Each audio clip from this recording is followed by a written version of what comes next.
Welcome, everybody. Drum Education Live, episode number 77. And today we have the one and only Bart Robley. Hello. Thank you for having me. This is fantastic. Thank you for being here. I have a question because Yeah, sure. I was reading your bio and it says Mhm. that you you're from a very small town in Colorado. Mhm. And how did you find the drum kit in a very small town? A lot of persistence. I actually was from a very small town, yes, but I grew up really out in the middle of nowhere. My great grandfather had homesteaded a cattle ranch, so I grew up on a cattle ranch. And my mom, as far back as I can remember, my mom was a huge Elvis fan. Like she always had Elvis on all the time, all the time. And so I always had music around me, and I was so drawn to it. And I was about 5 years old. I'm really dating myself here, but I was about 5 years old, and my folks took me to see Elvis. And so I remember he had a comedian come out and open the show. And then after the comedian, the Sweet Inspirations, who were his backup singers, they did a concert that was kind of like the hits of that era, a lot of Motown stuff and stuff like that, with his band and the orchestra. And then Elvis came out, and it was at the Denver Coliseum. I don't remember the concert as much as I remember the gravity, and it was like a bomb went off. I was like, oh my God, I don't know what I'm witnessing, but this is amazing. And shortly after that, there was a concert, a really famous concert called Aloha from Hawaii. That there was a camera set up right behind Ronnie Tutt's drum set, and you could see him. He had long hair and his beard, and he had this big blue sparkle Ludwig drum set, and he was just killing it. And I remember watching his hi hat go up and down. And I remember thinking to myself, is he doing that or is that automatic? And I was just drawn to it. And so I knew right away that that was my calling and that's what I wanted to do. So I just always was, I was banging on pots and pans, and my dad was a contractor, and so there was paint buckets and just anything I could bang on. So finally, a few years later, when we got in the school band, I bugged my parents, and my dad came home with a saxophone, and I was like, "Oh man, where do I play the saxophone? You new around here, Pop?" so uh, finally, I kept bugging him, and I got a snare drum.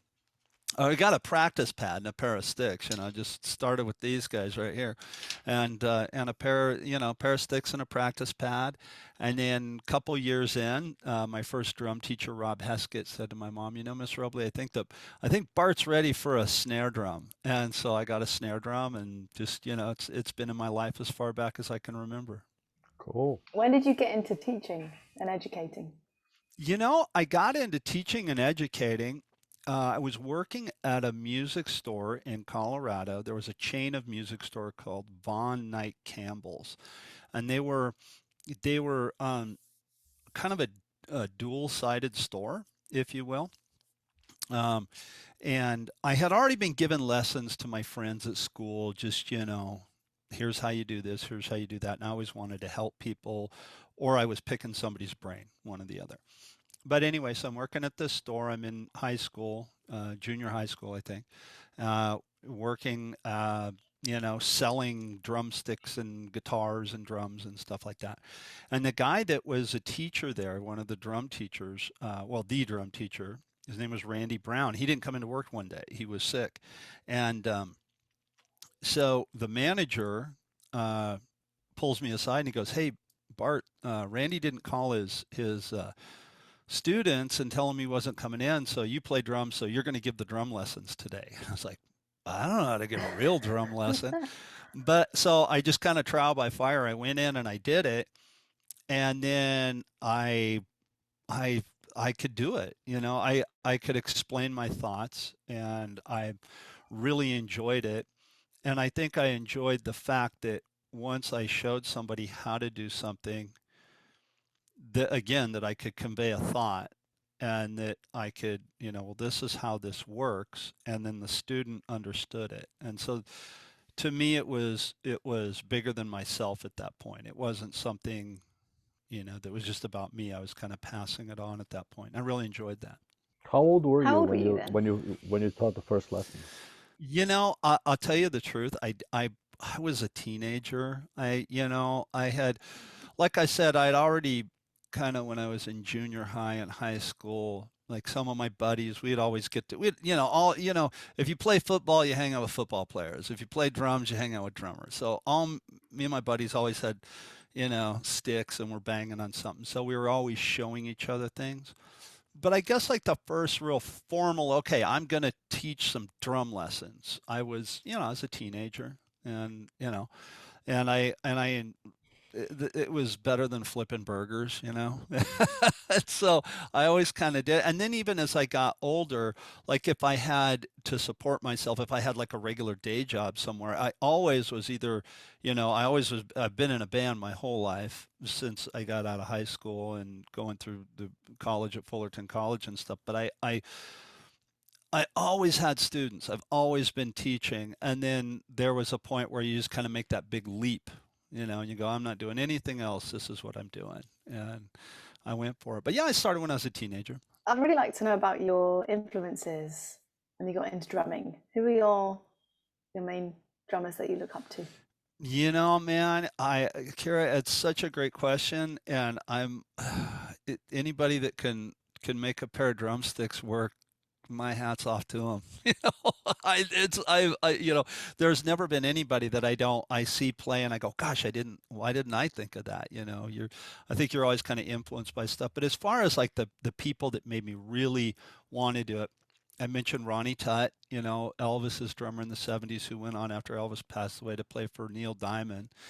And then as I got older, I really I love Alex Van Halen. I think Alex Van Halen is just, oh my gosh, he's so, he he lived in the shadow of his brother so much. His brother was such an icon in the music business of as guitar players. I mean, I think Guitar Player magazine voted him the greatest guitar player or in the top five greatest guitar players ever to live. So Alex, I kind of feel like was in that shadow, even though, I mean, Alex is amazing. He was always kind of in that shadow. But then love guys like Tommy Aldridge and, of course, John Bonham. I mean, John Bonham was just, his feel was impeccable. Um, but then, and I love rock music and pop. I love all styles of music, but I really like rock and roll. I just the two and the four. So a lot of those type of guys. I love real just straight ahead stuff. I love the Stones, so Charlie Watts, and I love the Beatles, so Ringo, and the AC/DC, Phil Rudd. That guy just drives the heck out of out of that band. Um, People like that. But then you get into jazz, and I love Louis Bellson and what Louis did, and what how innovative he was, inventing the double bass drum kit, and and and then as far as educators are concerned, I have my hats off to so many educators, Don Famularo and Mike Johnston and all those type of people too. I mean, again, there's so many greats out there in so many different areas. For me, Alex Van Halen is probably one of the most underrated drummers Oh in yeah. rock Mm. because, as you Hmm. said, he is amazing, but he was in the shadow of his brother. Right. But one thing that I think it's a little bit underrated, especially nowadays, and I would like to know your opinion, is drummers like Phil Rudd and Charlie Watts Hmm. that hold together with, let's call it a simple groove, but very solid. And I Right. don't think these kind of drummers are celebrated as much as they should have. Oh, yeah, I completely agree. Drummers like Charlie Watts and Phil Rudd and Ringo. Yeah, I mean their parts are impeccable. We kind of I'm on my soapbox here a bit. We live in an era where it's drumming calisthenics, how fast and how many notes and everything can you do. And my hat's off to that too. I'm not knocking anybody, please.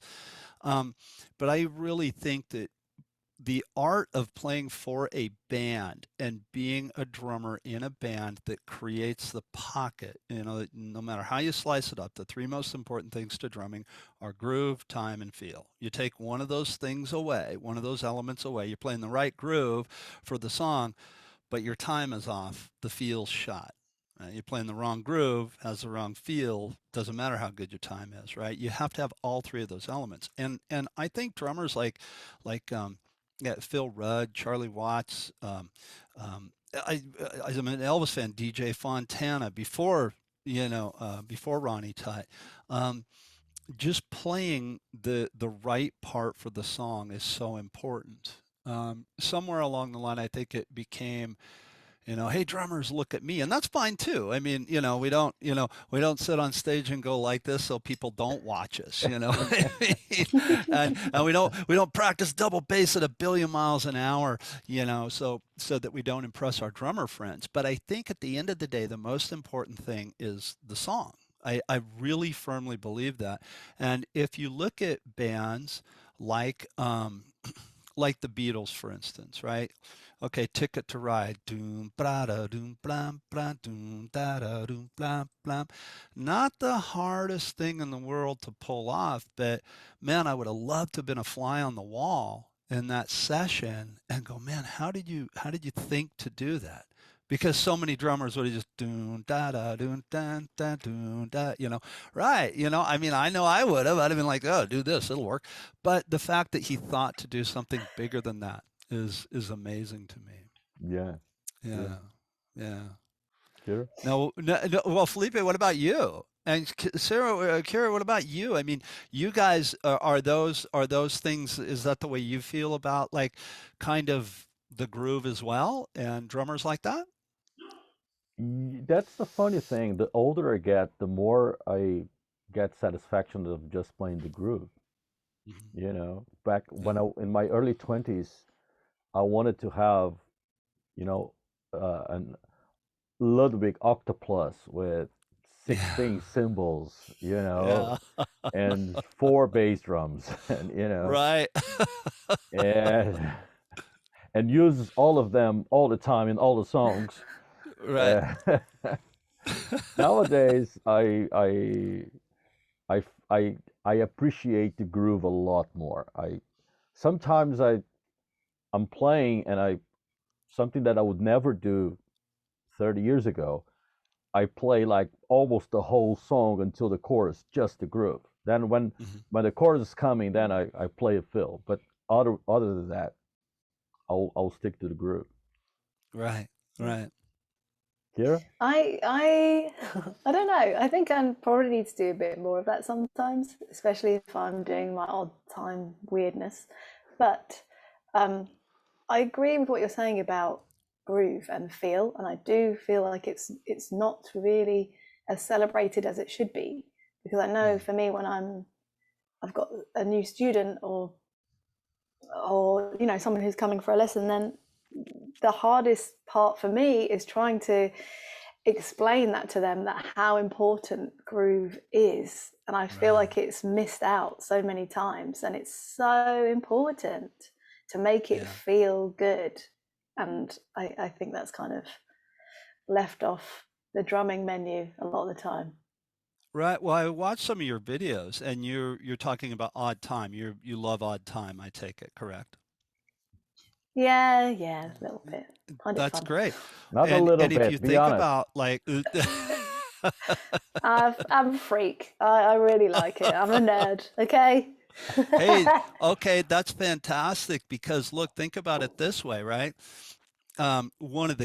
One of my favorite songs to play is Take Five with Joe Morello. Hmm. I mean, come on, five, you're in five, it's grooving, that feel is impeccable, and Mm, and just but it's in five. So, yeah. but man, the feel is phenomenal, and Hmm. Joe Morello. I mean, who is better than him? Come on, Joe Yeah. was phenomenal, and and that and his technique, everything about the guy was so well rounded, And so, yeah, even when you talk about odd time, one of my favorite drum teachers, one of the greatest drum teachers I ever got to study with, I learned so much from the man, was Ralph Humphrey, and he wrote the book Even in the Odds. And Yes. I'm sure, Yes, have you I got gone? it right there. We Yeah, all had great lessons book, with Ralph. Had Everybody here lessons. study with Ralph, all three of Yeah, us? Kira did. I did. Did you guys do them online, or were they here in Los Angeles? Oh, I'm In too old. LA for me. Yeah, I'm too old for online. I was in LA in the 90s. Oh, that's great. Did you guys go to MI or to I went to Llama? MI, yeah. And I Okay. went to Llama. That's fantastic. That is so great. That's great. Well, well, then you guys know, Ralph is, oh my gosh, and he just cuts right through the chase. He doesn't sugarcoat anything. But I just remember always walking away from his lessons, I knew what I had to go home and work on. I knew how poor of a drummer I was after a lesson with him. That's very cool. That's fantastic. Yeah, he always made that Yeah. very clear, how poor of a drummer I was as Yeah. well. Oh yeah, Oh, yeah. In a very I remember very nice and polite way, but the message was Oh, understood. the message was definitely understood. I always remember him saying, "That's just the way it is." Okay, that was one of his big things. That's just the way it is. And then one of the other ones that we were working on, what were we playing? We were working on. Oh, we were playing flam accents. Braga da braga da braga da braga da braga, and I was playing them poorly, and and he's just like, "Well, the reason your flams suck." It's like, "Oh wow, that stung a little Oh, bit." And so, God. but you know what? You Oh. kind of get to that. I appreciated it because I was like, "Well, I didn't want to hear that," but I went home and just simply worked on flams. Just worked on flams, and then now, still to this day, when I play an accent with or a rudiment with flams in it, I really think about making them really precise. Real plop plop plop plop. Making it pop. And I guess sometimes we need to hear that. I don't know. Yeah, we do. It's Yeah. a way to improve. Yeah. Oh, yeah. Well, hey, look, Yeah. you don't take drum lessons and you don't put yourself through that fire. Like Famularo says, "Man sharpens man like steel sharpens steel." That's from the Bible. He didn't say it, but it's in the Bible. But the fact of the matter is, we do this stuff. We go through all of this, working and refining and trying to be better players. So and so obviously, so we can play better for whatever our situation is. And I think it's better to hear in a lesson where your weak points are than on the gig. Yeah. I mean, who wants to get fired on the gig, or who wants to hear about it in front of your peers in a recording session or something, Yeah, right? I mean, exactly. you that's why we put ourselves through this thing that we love so much, so that we can get better and be better drummers. True. I'm going to ask you the question Uh-oh. of the podcast. What do you think is missing from drum education today, if anything? I think that there's so many great drum educators out there nowadays that I think everybody's kind of covering the bases. I think that, in my opinion, there's so many great drumming educators out there. I also think to answer your question, I don't think there's a lot missing. I think that drumming education and music education has come so far, and really, honestly, with COVID, when COVID kind of hit and shut everything down, it seemed like the drumming community we all came together and we really started helping one another. Stuff like this, what you guys are doing, and the podcast and the information that's out there, we're all trying to help one another, it seems like. So in drumming education, I think it's really covered well now. I really do. Heck, if I want to take an odd time lesson, I can call you and, we can get on Zoom and take odd time lessons. And if we want to take, whatever, if we want to stay with Ralph Humphrey, we could call him up. Hey, Ralph, I want to take a Zoom lesson. We can do it nowadays. So I think it's really covered well. I think that we could all learn from each other to come together and try to help one another out. I really do. But I think it's covered. What about you? Do you guys think it's covered well? I think that there's almost too much online. And so what's missing is, Felipe might even say this, like having a mentor, having a person who can guide you what is crap and what is going to actually be helpful. Because yes, there's so much out there, but how do you sift through and how do you find what you need rather than get overwhelmed? Felipe, what about you? I want to hear your thoughts. This is something me and Kira have discussed many times, and this is what she said is exactly what I believe. But there's something else, which is, I have a friend here in London who's been playing drums for many, many, many years, and one day he told me, I'm not going to see this, but you probably will. Drumming is going to become an Olympic sport because of all the calisthenics you were talking about. Yeah. And so I think there's a lot in terms of the very advanced stuff, like double bass at 300 miles an hour, this crazy coordination to play ostinatos. And I think the beginner is a little bit left behind. Yeah, I would agree with that. Yeah. I think that maybe the back to the basics, the rudiments, and understanding a good single stroke. Yeah, I would agree with that. Yeah, you're right. You guys know who Mitch Marine is? Yes. Yeah, he plays with Dwight Yoakam. Yeah. And he was on our podcast, Drummers Education Connection. He's a friend of mine, and he just comes right out and says it. He's like, excuse my language. He just goes, drummers practice the stupidest shit. he goes, what is going to, he plays for Dwight Yoakam, and he said, what is, like you said, Felipe, double bass at 300 miles an hour? Where is that ever going to come into play with Dwight Yoakam? And it isn't. I think it's up to the individual to seek out, Sarah, what you said. You got to kind of seek out what it is that you want. If you want to be drumming calisthenics and you want to be on Instagram and playing those double bass things, hats off to you. That's great, and go for it. But I think if you want to be in that working environment and in that being in a group and working with other musicians, I think you do have to learn about groove, time, feel, and pocket, even in odd time, whatever. I mean, look at Pink Floyd, come on, dude, a lot of that stuff's in 7, and you can't tell me that doesn't groove. You got to have groove, time, and feel.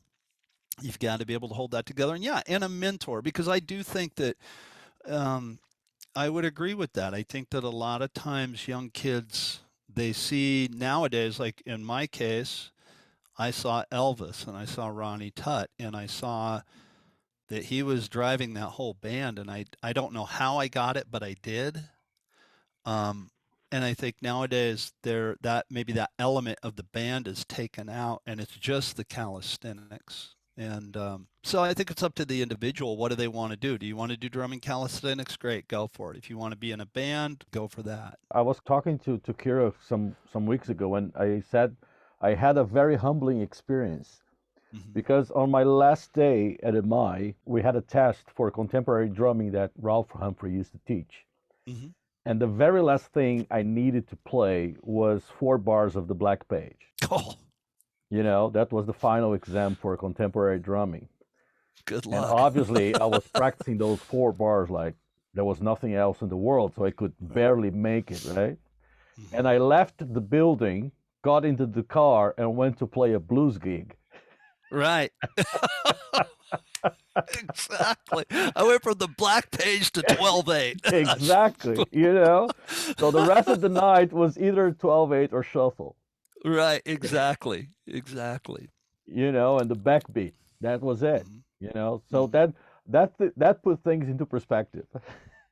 It really does, and I think that, there's only one Terry Bozzio, right? There's one Terry Bozzio, there's one Ralph Humphrey, and for all of those guys out there, there's so many other people that can play really well, but maybe they can't play the black page.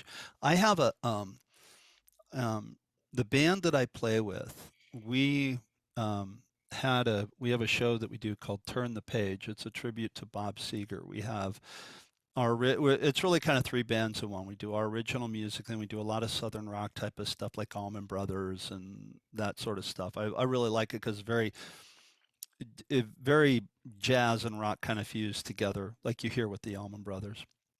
And then Sam, the singer, he just sounds like Bob Seger. He doesn't try to. And we were playing a lot of Bob Seger just because he sounds like the guy. And when tribute bands took off, we decided, well, let's see if we can make a buck doing this, and it took off for us. Well, lo and behold, in 2007, I think it was, there's a record producer by the name of Michael Blum, and Michael he does a lot of re-record music for commercial use in television and movies and commercials, and so he would re-record songs that were hits, in the past, and he understood the licensing, and he understood he had a great attorney that figured out all the royalty stuff and everything, and he decided to record tribute bands, and he signed them to a little record label called Titan Tribute Media, and we were one of the bands that got signed, and we had to re-record all of Bob Seger's music, and it had to be to a click, and it had to be note perfect. I mean, it had to be like exact. And so in its simplicity, we called it, Sam came up with the term complex simplicity, because when you're trying to play something that precise, no matter how simple it is, it's hard to get inside that person's head and play every little note. And so is it the black page? No, it is not. But it's very difficult to recreate something that was already a hit. And because we were able to do that, um, individually and as a group. Individually, we all got work from this. I got to re-record a number of different um, artists. I got to re-record some of Meatloaf's stuff, and I got to re-record a lot of the CCR catalog, and all the stuff ended up getting used in, once again, commercials and television and blah blah blah blah. Um, and I learned so much from that, and I think I learned more from that than I ever would have being in a band that would play stuff like the Black Page, because again, it comes back to that groove, time, and feel, and can I make this music come to life, you know? So I know that's like a long-winded kind of story, but I think it's poignant to, if you want to work, you can, but um, know what you're going for, know what it is that you're aiming for, and then prepare for that. The preparation that went into those records was a lot. I put a lot of work into those songs, and you might listen to the songs and go, "Why? Those were pretty simple tunes, right?" But again, the re-record, the exact performance. It's not easy. No, It's it's not not. easy. Just Yeah. a disclaimer about the Black Page. I played well Hmm. enough to pass the exam. Not that Frank Zappa would have hired me on the spot. Far from that. Well, you're a better man than I am. I've tried to play the Black Page, and man, that is a piece of music, I man. know. I just played four bars. You know, That in and of itself is it's a lot amazing. of work. It's a lot of. It takes a long time. It takes a long time. You have to work bar by bar for a long time, and then put them together and hope for the best, basically. Right. I want to know how you juggle all this. You're teaching, you're gigging, you're recording. you've got your podcast. That's a lot, isn't Yeah, it? it is. As far as teaching is concerned, I've always I do it backwards from some teachers. Like a lot of teachers only teach on the weekends, or let's say Thursday, Friday, Saturday, Sunday, and they take Monday and Tuesday off. I don't teach on the weekends because I'm fortunate that I'm gigging. And so I usually, when the band is playing, it's usually somewhere between like, Wednesday and Tuesday. I'm usually back home. And so coming into a new lesson with a new student, I tell them all up front, hey, look, I'm also a touring musician. So if I'm going to miss a lesson or two, um, I'll have makeups that we can squeeze you in throughout the month, or we'll just skip a lesson. I always know very far in advance, and I ask my students the same thing. Hey, look, if you can't make a lesson, try to give me 24 hours advance notice so I can use your time slot. And so that's the way I work the lessons. As far as the gigs are concerned, same thing. I always know way in advance. So, hey, I'm going to be out of town from this block of time. And if I'm out of town for nowadays for like 2 weeks or something like that, I teach while I'm on the road because we're not always playing. You might have a down day or whatever. So I teach while I'm on the road. Just do Zoom classes and or Skype classes, and just teach while I'm on the road. The podcast is we do it every Tuesday and at 11 o'clock Pacific time. And that was another thing because of COVID and of how that got started, Drummers Education Connection. And then recording, same thing. If I get hired to do a session nowadays, I record right in here. I'm getting really good drum tone in here. If I get hired to go out into another studio, fine, great, I'll go do it. But just when the work comes, I just take it. So 7 days a week, usually, pretty much. So very little sleep. How about you guys? You guys juggle a lot too. How do you guys do it? I don't juggle at all. She juggles a lot. She has two small daughters. Wow. Yeah, I don't know. That's why I was asking you to get some tips because I'm frequently going, oh God, how am I gonna do that and this? But now I don't know. Me and my husband just work it out, and he lends a hand when I've got a gig or I've got to go record, and we do it that way. It's we don't know what we're doing. We're just trying to do it together. Yep, just that forward momentum and very little sleep and a lot of coffee. Yes. A lot. And you guys you guys have good coffee. We don't have good coffee over here in America. You guys have good coffee. You have the stuff you take a sip of it and you're. I know. I went to a cafe. It's been a long time since I've been to a cafe. I went last week with a friend, had a black coffee, and my God, I was just like, for the rest of the afternoon because I was not used to the caffeine. Right. Oh. That's great. That's fantastic. But yeah, I think it's doable, I think it's just scheduling and always be a little bit ahead of yourself, know that, okay, this is what I've got going on this week. And it's like anything, you have last minute things happen, but for the most part, you guys, what's coming up, and you just kind of schedule around it and prioritize, And hope for the best. Yep. And hope for the best. And, things always tend to work themselves out. I'm a firm believer that if you're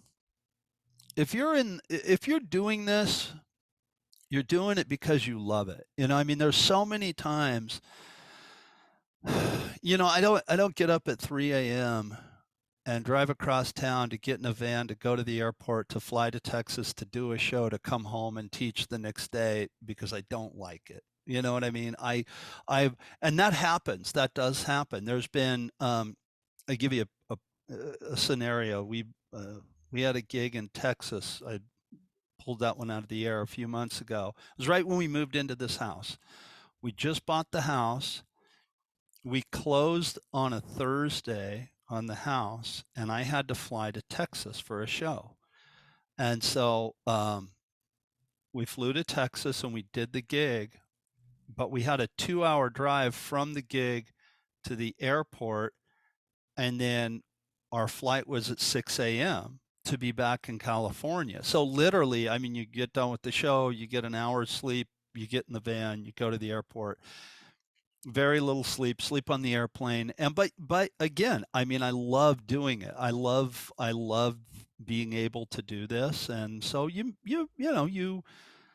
it's like anything in life. If you love doing it and you put love back into it, I think you're going to get it back.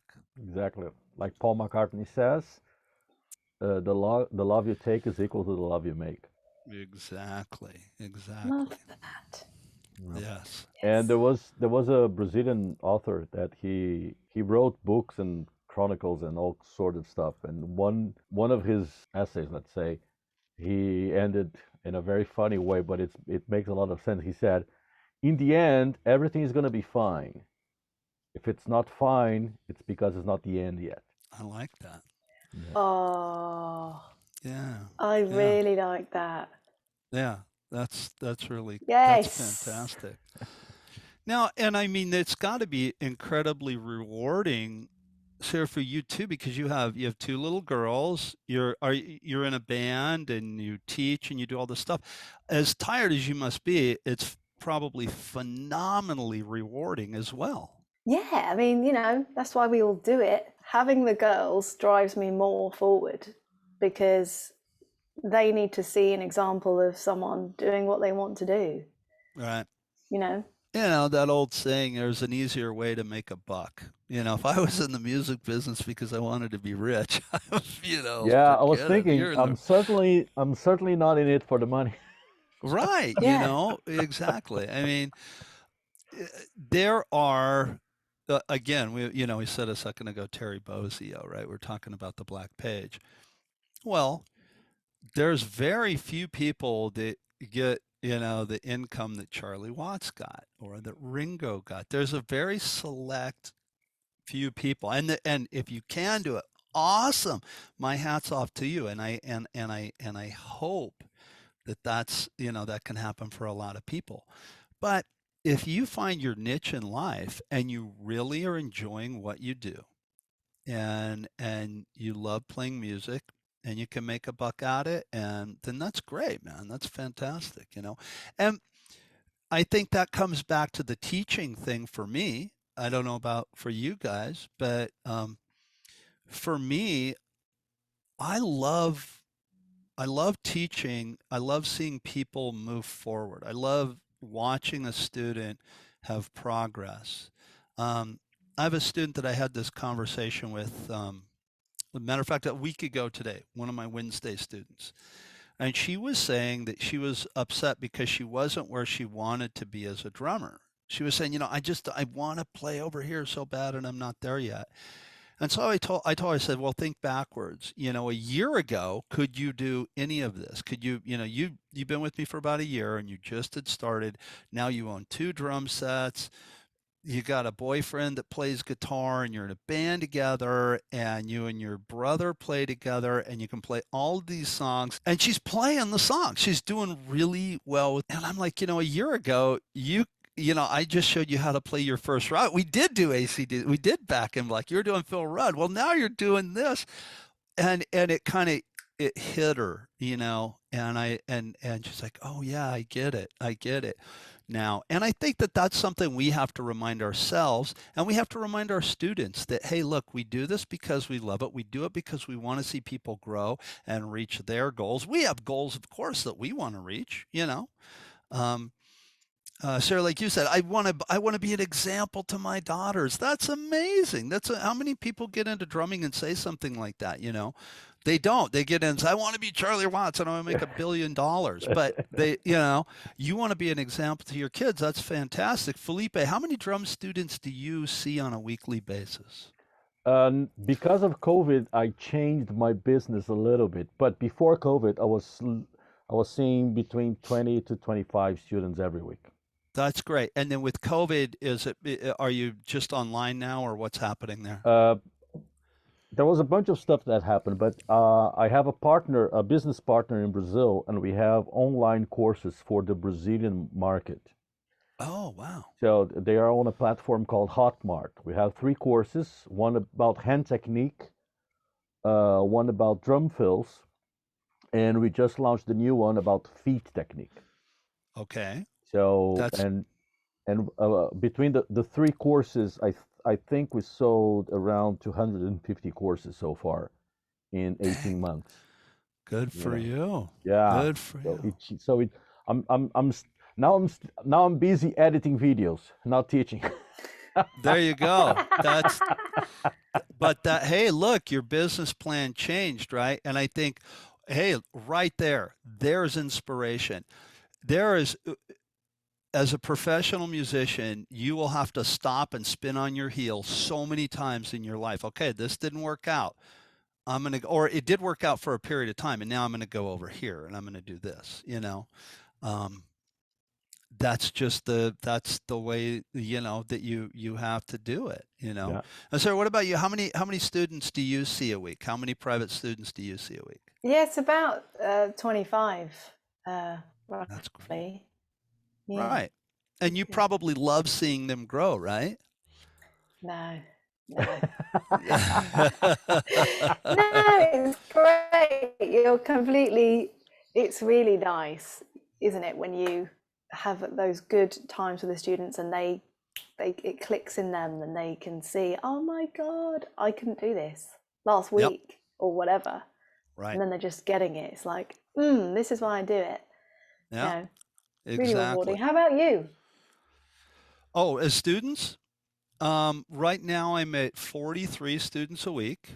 And What? yes, yeah, same thing, just and everything, because of COVID again, everything did change. Now, I'm sure I was like you guys in the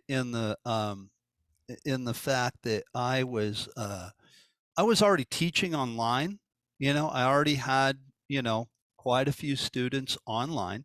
So when COVID hit, it was more of a, okay, we've got to switch over, out of a necessity.